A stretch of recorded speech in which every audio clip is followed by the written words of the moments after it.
Hoje, você vai ouvir uma mensagem que pode virar uma chave na sua alma. Maíse Braga, com sua voz firme e doce, nos leva direto ao coração de Jesus, não ao Jesus das imagens, mas ao que caminhava entre os pobres, que ouvia os esquecidos, que falava com demônios e curava com o olhar. Essa é uma fala que toca fundo, porque não nos deixa fugir. Ela revela que muitos de nós, que dizemos amar o Cristo, ainda não colocamos 1 milímetro do Evangelho em prática. E ela vai mais longe. Lembra que estávamos lá, no Sermão da Montanha, ouvindo Jesus e mesmo assim, reencarnamos e esquecemos. Esse vídeo não é sobre história. É sobre agora. Sobre o que você está fazendo com a sua vida. Sobre a máscara que insiste em usar. Sobre o medo de mudar. Maíse conta histórias comoventes, como o momento em que Jesus diz a Pedro: vai-te daqui, porque libertou um homem possuído, mas prejudicou os porcos de uma cidade inteira. É sobre coragem, renúncia, e uma única pergunta que ela faz. Se Jesus entrasse hoje na sua casa, ele reconheceria você como seguidor? Assista até o fim. Comente, você está pronto para segui-lo de verdade? Nosso tema absolutamente inesquecível: Jesus. Jesus, sua vinda à Terra, o desejo extraordinário dessa alma perfeita de nos fazer trilhar um caminho de beleza, de esperança, de bondade. O único caminho, sem dúvida nenhuma, para o nosso aperfeiçoamento espiritual. Eu sou o caminho, a verdade e a vida. Afirmou inesquecível. Lhe disseram, certa feita, o quanto ele era bom. E ele, surpreso: bom? Bom, só Deus o é. Na simplicidade da alma perfeita assim, mas que sabia muito bem que tinha vindo à Terra para aqueles 3 anos de convívio que seriam inesquecíveis para a humanidade. Os espíritos contam que quando ele andou pela praia na direção dos pescadores, que nada conseguiam reter em suas redes naquele dia, Pedro, ao ver aquele homem se aproximar, imediatamente pensou: que homem é esse que eu nunca vi e que eu sei que conheço? Porque, é claro, ali estava o primeiro contato daqueles que seriam os primeiros apóstolos de Jesus. Mas, sem dúvida, já tinham estado juntos nas altas esferas espirituais para preparar aquele encontro. Os amigos espirituais lembram que 100 anos antes da vinda de Jesus à Terra, esse encontro aconteceu. Entre Jesus, aqueles que primeiro seguiriam, inclusive aqueles que seriam pessoas do povo, beneficiadas por suas palavras e também pelas curas que iriam buscar. O que é lamentável é que os espíritos também dizem que muitos de nós, os espíritas de hoje, aqueles que se dizem enamorados dos postulados da doutrina espírita, estávamos na Terra naquela época e estávamos no Sermão da Montanha e ouvimos da boca do próprio Cristo as maravilhas das bem-aventuranças. Obviamente, pelo carreiro das reencarnações sucessivas, nós estamos aqui até hoje, nem precisamos pensar 2 vezes ao imaginar que nada fizemos das belezas inesquecíveis que naquele dia ouvimos.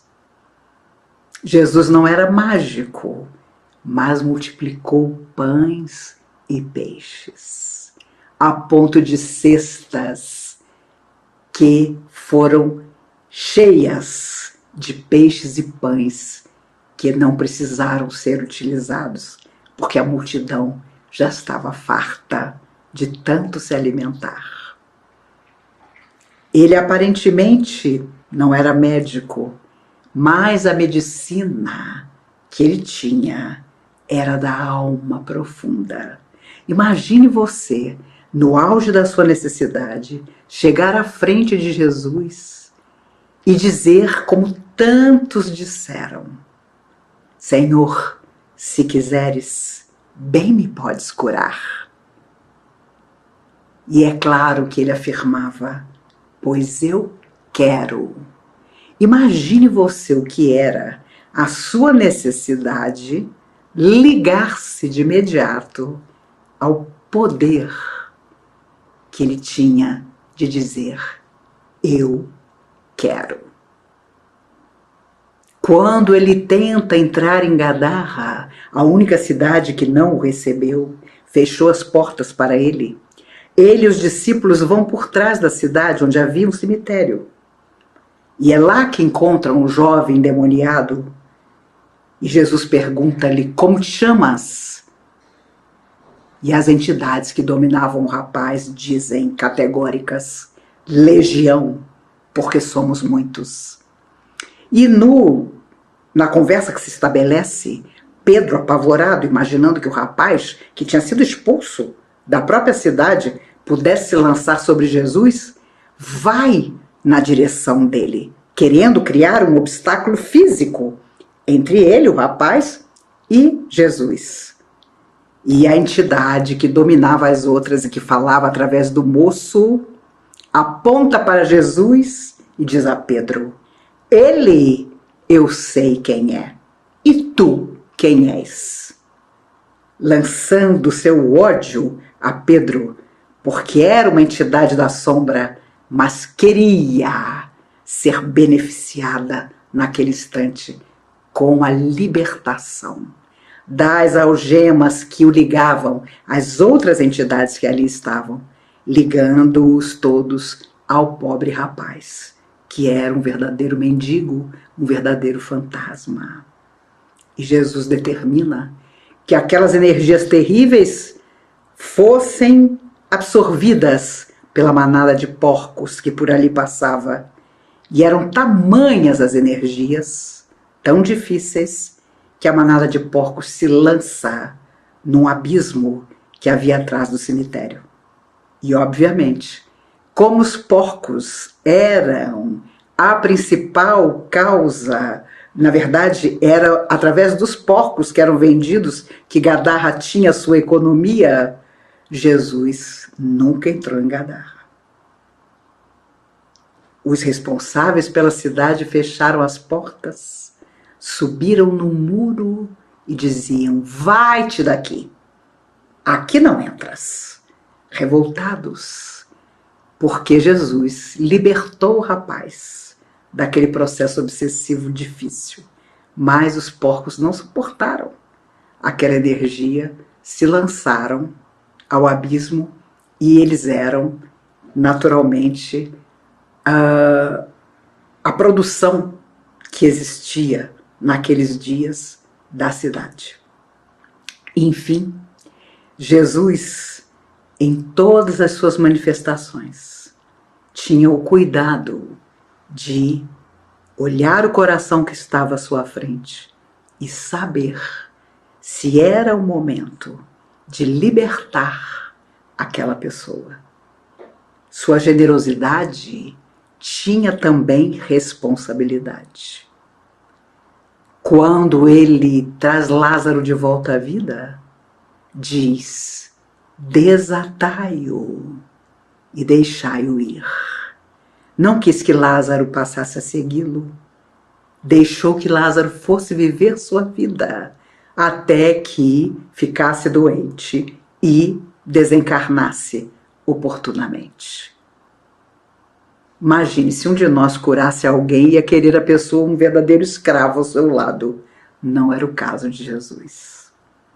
Desde muito pequeno, Emmanuel contava a Chico que para ser amiguinho dele, você tinha que ser uma criança correta, respeitar os seus pais e amar os animais. Numa época em que Roma dominava o mundo e se havia alguma coisa que não existia no coração das pessoas, era a generosidade. Era se importar com o outro, quanto mais com um simples bichinho. Mas era assim que desde muito pequeno Jesus agia e incentivava os outros a ser assim também. Humberto de Campos conta que ele, muito pequeno, gostava de ir até a oficina de José para ajudá-lo. E Maria, quando o via passar pela sala, ficava imaginando que futuro extraordinário o filho teria. Porque era um menino tão pequeno e tão inteligente que com certeza seria um grande doutor da lei. Ou até um rei, quem sabe? E enquanto ela costurava, ela sonhava. Ela começou a perceber que ele atravessava a sala várias vezes e cada vez que passava carregava uma ferramenta mais pesada. Até que ele veio da oficina carregando um serrote que era maior que ele. E chegou à frente dela e disse: minha mãe, não sonhe para mim as coisas do mundo, porque eu não vim ao mundo para ser servido, mas para servir. Ele tinha 8 anos. E ela deixou cair a costura em estado de choque. Porque o filho estava também tirando ali a sua esperança. Ela imaginou que ele seria a pessoa mais feliz do mundo. E por isso Emmanuel também contava que na hora da crucificação, abraçada aos pés do filho, ela pensava: onde estão todos aqueles que meu filho beneficiou? Onde estão todos aqueles que ouviram sua palavra? Onde estão todos aqueles que foram curados por ele? Jesus não fazia nenhuma pergunta. Ele sempre soube que seria daquela maneira. Mas Maria se perguntava. E ele sabia também que Maria só morreria 13 anos depois da sua crucificação. E com receio de que ela ficasse sozinha e extremamente tristonha, entrega Maria a João, o discípulo mais jovem, que quando conheceu Jesus tinha só 17 anos. Jesus sabia muito bem que João viveria mais de 100 anos e seria o único apóstolo a não morrer sob a espada dos romanos. Por isso, na hora da cruz, entrega Maria a João. Pede a João que cuide de Maria e que Maria veja João como seu filho. Quando rapidamente nós lembramos de alguma coisa da vida de Jesus, nós ficamos a lembrar da nossa atitude dentro do trabalho espírita, dentro da casa espírita. Nós que muitas vezes compulsamos os livros e dizemos que a cada 10 livros nós já lemos 9 e relemos as obras e fazemos estudos incansáveis, mas nossa atitude muitas vezes tem enorme dificuldade de mudar. E aí nós percebemos o quanto é difícil ainda hoje, talvez hoje mais do que nunca, o quanto é difícil seguir Jesus no nosso dia a dia. Ao longo de quase 50 anos na doutrina espírita, e os meus avós paternos foram espíritas desde a década de 30 do século passado, faço palestra desde os 16 anos, há 47 anos, portanto, eu vi muita gente, conheci muita gente extraordinária. Pessoas que quando faziam uma palestra, por exemplo, me deixavam, confesso a vocês, de queixo caído. E que, no entanto, com o passar dos anos, simplesmente desistiram, porque consideraram que era demais as renúncias, as lutas que precisavam ser vencidas e os exemplos que precisavam acontecer. Há uma frase do indiano Sai Baba, que morreu em 2011, que eu gosto muito. Ela diz: O certo é o certo, mesmo que ninguém faça. O errado é errado, mesmo que todo mundo faça. Mas as pessoas na Terra, quando estão num corpo de carne, acham que podem viver no malabarismo do aqui serei bom, aqui já não serei. Sou dinâmico, amigo, correto, acolhedor, portas adentro do meu trabalho na casa espírita, mas dentro de casa sou detestado. Não dou exemplos, por isso as pessoas simplesmente não mudam suas vidas ao me conhecer. Conheci, inclusive, pessoas consideradíssimas no meio espírita. Todas já desencarnaram, por isso eu posso falar sobre isso. E quando eu comentava com amigos que não eram espíritas, fulano, e a pessoa dizia, fulano trabalha onde eu trabalho. E eu dizia, fulano é espírita. E a pessoa então dizia para mim, que surpresa, Maíse, que fulano seja espírita. Você não imagina como no nosso ambiente de trabalho ele é detestado. E se faz detestar pelas atitudes absolutamente erradas que ele pratica.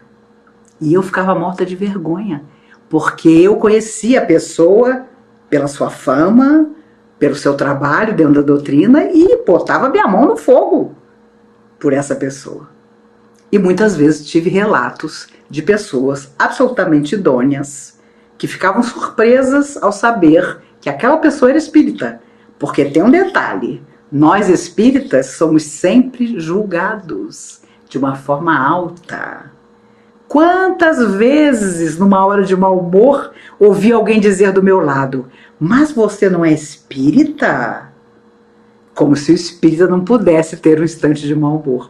Eu me lembro, aí no Rio de Janeiro, eu estava de férias, fui assistir, há muitos anos, uma peça espírita, a primeira, dirigida por Augusto César Vanucci, Além da Vida. E eu estava na fila do teatro para comprar o ingresso. Atrás de mim, haviam 2 rapazes e uma garota. Na hora que eu vou comprar o ingresso, os 3 estavam atrás, chegaram mais perto da bilheteria e viram quanto custava o ingresso. Era uma bobagem. Não custava nada, era baratíssimo. O rapaz vira-se para os outros 2 e diz, mas que absurdo! Os espíritas tinham que fazer tudo de graça. Eu estou chocado de ter que comprar o ingresso a esse preço. Vocês espíritas, falando para o bilheteiro, ele nem sabia se o bilheteiro era espírita, deviam fazer tudo de graça. Olha, eu juro a vocês, como eu estava de férias no Rio de Janeiro, eu resolvi entrar no teatro e aproveitar a peça ótima, sem dar uma resposta àqueles 3. Mas confesso que talvez teria sido melhor ter dado a resposta, porque a minha energia, não sei como deixou que os 3 entrassem no teatro andando. A verdade é que, quando alguém sabe que somos espíritas, nos dias de hoje, sempre nos observa para ver quanto de bem nós temos no nosso coração. E antigamente, meu Deus, minha avó é da época que a polícia, o delegado, fechava o centro espírita com madeira e prego na porta e nas janelas. Os responsáveis pelo centro iam à delegacia para prestar conta ao delegado do bairro. E o delegado dizia, quem é esse Dia da Cruz aqui? Quem é esse Bezerra de Menezes que fica dando esse receituário? Antigamente, receitar medicação homeopática era algo extremamente comum nas casas espíritas. E dava sempre certo. Na minha infância, meu Deus do céu, minha avó, enquanto morávamos no Rio de Janeiro, tinha sempre uma receita para cada uma das netas e era infalível para as nossas necessidades. E era assim Dr. Dias da Cruz, era assim Dr. Bezerra de Menezes, que indicava as medicações. Entretanto, havia uma perseguição quase, porque havia um preconceito enorme contra a doutrina espírita. Hoje é exatamente o contrário. Ah, não, Maísa ainda tem preconceito. Provavelmente. Mas confesso a vocês que hoje em dia, se você chegar numa festa e alguém te apontar como sendo espírita, daqui a pouco chega alguém do seu lado para te contar um sonho, para te contar uma cadeira que existe na casa da avó dela que ninguém consegue sentar porque foi do avô. Pode ter certeza. Para te contar um pesadelo que vive tendo. Hoje as pessoas acreditam. Porque hoje dificilmente você vai encontrar alguém que não tem uma história para contar. Uma história não só de ficar arrepiado, mas de ter visões, de ter perturbações. E imagine como era isso quando Jesus esteve aqui. Imagine os processos obsessivos que ele encontrou. Os loucos que ao vê-lo passar se atiravam à frente dele, rogando, implorando uma solução para as suas lutas. Os próprios discípulos ficavam pasmos, porque não conseguiam liberar as pessoas daquela vibração negativa. E é claro, com o passar do tempo, conseguiram fazê-lo, porque tudo era ensinamento. Foram 3 anos absolutamente iluminados, em que aprenderam como deveriam agir, o que deveriam fazer, mas nunca imaginaram que seria sem Jesus. Eles não imaginaram que terminaria da maneira como terminou. Imagine você seguir uma pessoa e essa pessoa ser condenada e crucificada como um ladrão comum, embaixo do apupar e do ridículo das pessoas. Conta-se que Pedro estava deitado certa noite e não sei qual era deles que estava junto, não sei se era Tiago, e o Pedro começou naquela noite, saudoso de casa, a dizer: quando nós voltarmos para casa e eu contar tudo isso que nós estamos vivendo, nessas viagens que nós fazemos com Rabi. E Tiago diz a ele: você acredita mesmo que nós vamos voltar para casa? Pedro se choca, olha sem entender. E Tiago completa: não se iluda, meu amigo, nós nunca mais vamos voltar para casa. Nunca mais a nossa vida será a mesma. Justamente porque conhecemos o Messias e estamos com ele. Vocês sabem, sempre que eu me lembro disso eu penso, se nós, ao entrarmos na casa de oração que o nosso coração um dia escolheu, encontrássemos alguém que nos dissesse que nunca mais nossa vida seria a mesma, porque nós nunca mais seríamos os mesmos, para a nossa própria melhoria, não sei se nós ficaríamos. Porque mudar exige coragem. E Jesus fez uma proposta aos discípulos que eles nem sabiam o que era, mas se lançaram a esse sonho, sem pensar 2 vezes.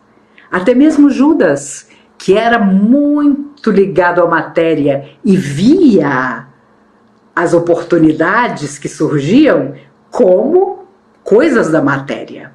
Não por acaso era ele o tesoureiro entre os 12. Era ele que tomava conta do dinheiro que precisava ser administrado para que pudesse alimentar a todos. Se nós chegássemos à casa espírita e percebêssemos a grande responsabilidade da nossa mudança interior, talvez desistíssemos. Seria muito problemático e triste, mas talvez desistíssemos. E é por isso que no mundo espiritual, aqueles entre nós que tivemos a oportunidade de ficar um pouco mais de tempo desencarnados, com certeza revimos algumas das nossas últimas existências e planejamos cuidadosamente esta. Por isso, hoje em dia, encontramos pessoas que emocionalmente padecem grande dificuldade, que sentimentalmente estão solitárias, que sofrem grandes perdas, que não conseguem realizações pessoais, porque somos o passado em forma de presente. E com certeza, esses 2.000 anos não podiam passar à toa. Estamos hoje numa vida decisiva para nossas almas imortais. Somos espíritas, vivamos como tal. E é fácil? De jeito nenhum. Mas importante que seja. Que dessa vez, como enamorados de uma doutrina que nos fala da alma imortal, que poderemos sair da morte muitas vezes, mas da vida jamais sairemos. Que é óbvio que estamos reencontrando pessoas de quem estávamos separados há muito tempo. Daí os relacionamentos hoje serem difíceis. Porque imagine você evitar uma pessoa 300, 500, 800 anos, quando você a reencontra, dá problema. Porque você e ela estão muito diferentes. E nem sempre para melhor. Mas é extraordinário pensar que filhos, netos, amores, todos que nos cercam, têm também o seu objetivo. E o nosso objetivo é sempre melhorar. Jesus sabia tanto disso que afirmou: vós sois deuses, um dia fareis o que eu faço, e ainda mais. E nós não conseguimos nem resolver nossas próprias questões íntimas. Até hoje, precisamos avançar rapidamente. E às vezes, situações dolorosas que nos afetam a todos aumentam essa rapidez. Quem vai poder dizer que 2020 foi um ano absolutamente feliz? Quase ninguém. Porque apareceu uma pandemia no início do ano que colocou o mundo inteiro de joelhos e nos uniu a todos. E eu confesso a vocês que quando tudo começou, eu dizia: todos nós vamos sair muito melhores quando isso acabar. Hoje eu já não sei, porque o ser humano custa aprender. As máscaras caem, mas é preciso viver sem máscaras, sintonizado com o outro. Emmanuel dizia através de Chico Xavier: o único. Ele não dizia o melhor, o maior. Ele dizia: o único objetivo da alma que volta à Terra é fazer o bem. E pronto. O único objetivo. Tudo mais são acréscimos de Deus em nossas vidas. Tudo mais são alegrias que muitas vezes nem mereceríamos, mas surgem para nos dar aquele gás que nos faça ir adiante. Quando tudo isso passar, façamos exatamente como os discípulos fizeram, quando Jesus não estava mais com eles. A cada 2 se separaram, planejaram com simplicidade todos os passos que dariam, obedeceram às determinações do Cristo e seguiram em frente, fazendo o melhor. Que a sua palavra seja a boa palavra. Que você realmente seja solidário, não simplesmente com as teorias maravilhosas da doutrina espírita, mas se nós não as colocarmos em prática, serão sempre só teorias. Quantos filósofos, cientistas, pensadores se debruçaram sobre a vida de Jesus? Mas se debruçar sobre a vida dele, ver-lhe a beleza, não significa transformar-se. E o que ele pretendia era simplesmente a nossa transformação. Não queria mais nada além disso. Por isso, afirmou: ninguém vai ao Pai, senão através de mim. Porque ele queria nos dizer que ali estavam, nas suas palavras, na sua maneira de lidar com o outro, tudo que nós precisaríamos para encontrar a nós mesmos. E é claro, custamos muito a admitir isso. Ainda hoje, seja o que for que fizemos em vidas que já se foram, estamos nós a seguir Jesus, a persegui-lo, a procurá-lo. E não é nas grandes coisas que vamos encontrá-lo, simplesmente. É nas pequeninas, no gesto de gentileza, no silêncio, no ouvir o outro 1000 vezes. Aquela pessoa idosa te conta sempre a mesma história. Ouça a história como se fosse a primeira vez que ela te contasse. Isso também é seguir Jesus. Nós é que ficamos achando que temos que realizar grandes obras para nos afirmar seguidores do meigo Rabi. Mas é nas coisas pequeninas que vamos sempre caminhar para frente. Outro dia eu me lembrava de que uma vez perguntaram ao Chico Xavier: Chico, quando você faz alguma coisa errada, como é que você retoma a sua vida, as suas atividades junto aos espíritos?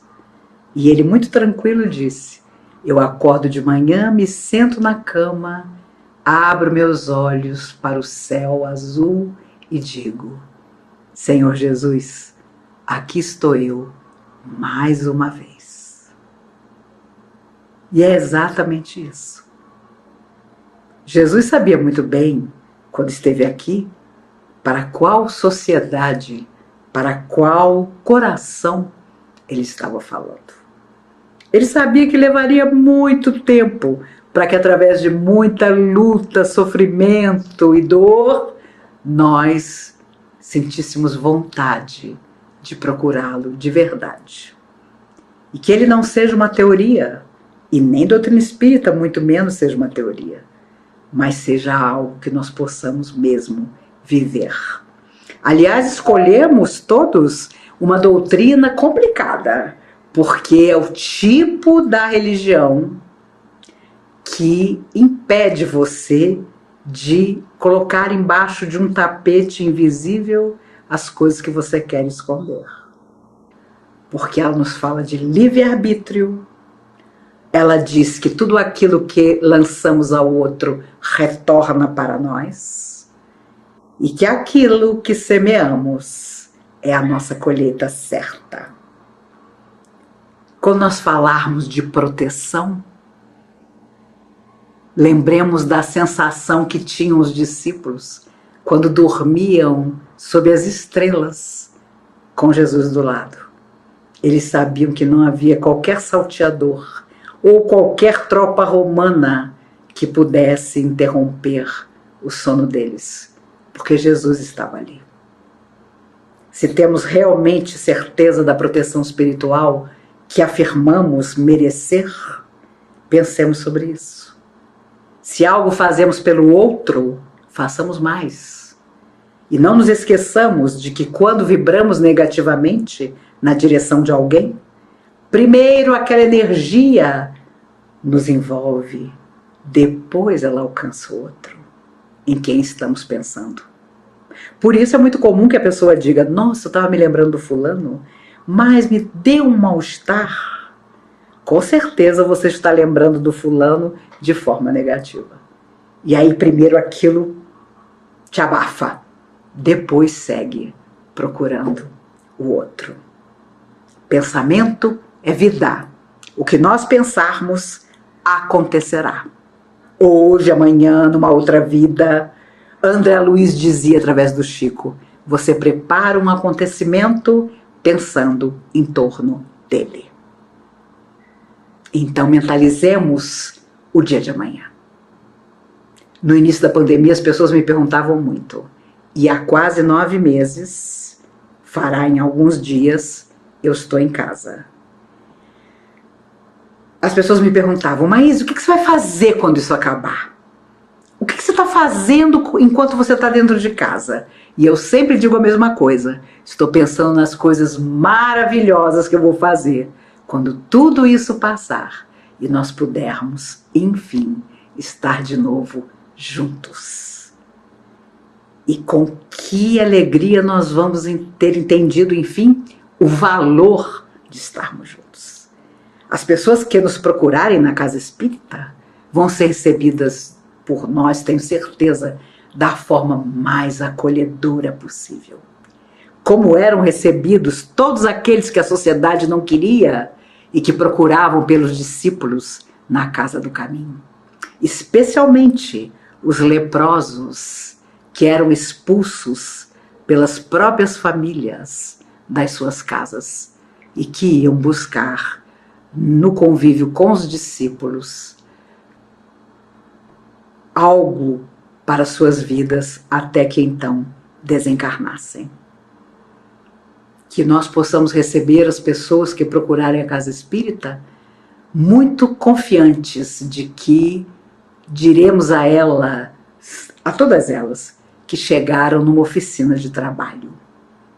E que se quiserem, após tratamentos, muitas vezes necessários, elas vão encontrar trabalho. E por isso, doutrina espírita nunca será a religião das multidões. Porque para serem beneficiados, quantos de outras religiões não procuram a doutrina espírita em determinado momento difícil da vida?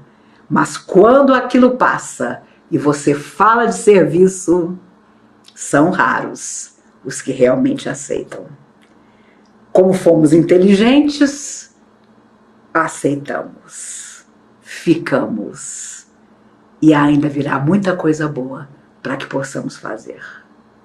E tenho certeza absoluta que um dia, quando chegar a nossa hora de retornar à verdadeira existência, fora da matéria, alguém virá nos buscar para dizer, bem-vindo, amigo. O mundo ficou um pouco melhor, porque você viveu nele. Os cristãos, os primeiros cristãos, tinham a caridade como o seu fanal, o seu grande objetivo.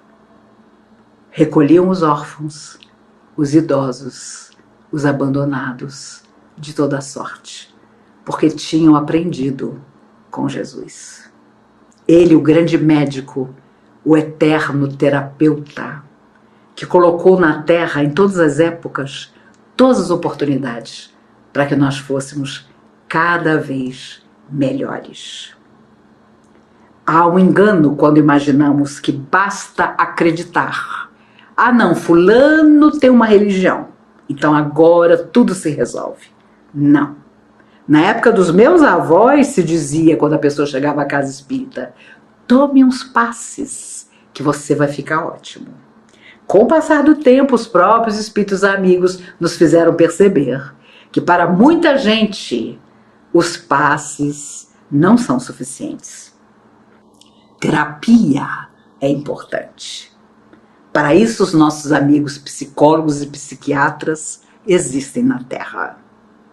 Todo profissional sério aqui está para nos orientar também. Jesus olhava simplesmente e a pessoa sabia que se ela quisesse, nunca mais a sua vida seria a mesma. E por isso os espíritos amigos dizem que Madalena foi aquela que transformou completamente para a luz a sua existência. E por isso Jesus veio buscá-la quando chegou a sua hora de sair do corpo.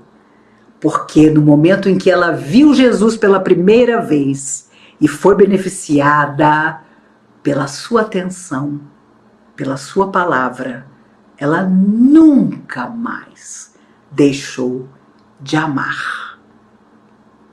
E ela tinha um anseio de ser mãe.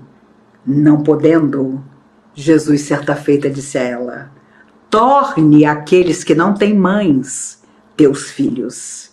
Se amares muito, um dia eu virei te buscar. E no seu último dia na terra, quando a beleza física desaparecera, consumida pela lepra, um moço abre a porta e a luz a cega, e ela, tentando evitar a luz em seus olhos, pede por favor que ele fechasse a porta, porque ela está morrendo. Naquele dia sentia-se tão mal. E é Jesus que entra, se aproxima e diz a ela: Maria, amaste muito, por isso eu vim te buscar. A única coisa que com certeza Jesus quer e sempre quis de nós é o nosso coração. Que possamos dar a Ele tudo, a nossa inteligência, o nosso tempo, a disciplina dos nossos horários dentro da casa espírita, a nossa generosidade e carinho junto aos familiares e amigos, o nosso perdão a quem nos magoa, mas não nos esqueçamos de fazer tudo isso com o coração. Jesus sabia disso muito bem.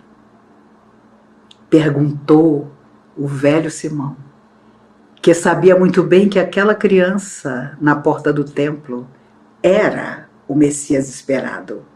Senhor, me dizes agora, onde vais construir o teu reino?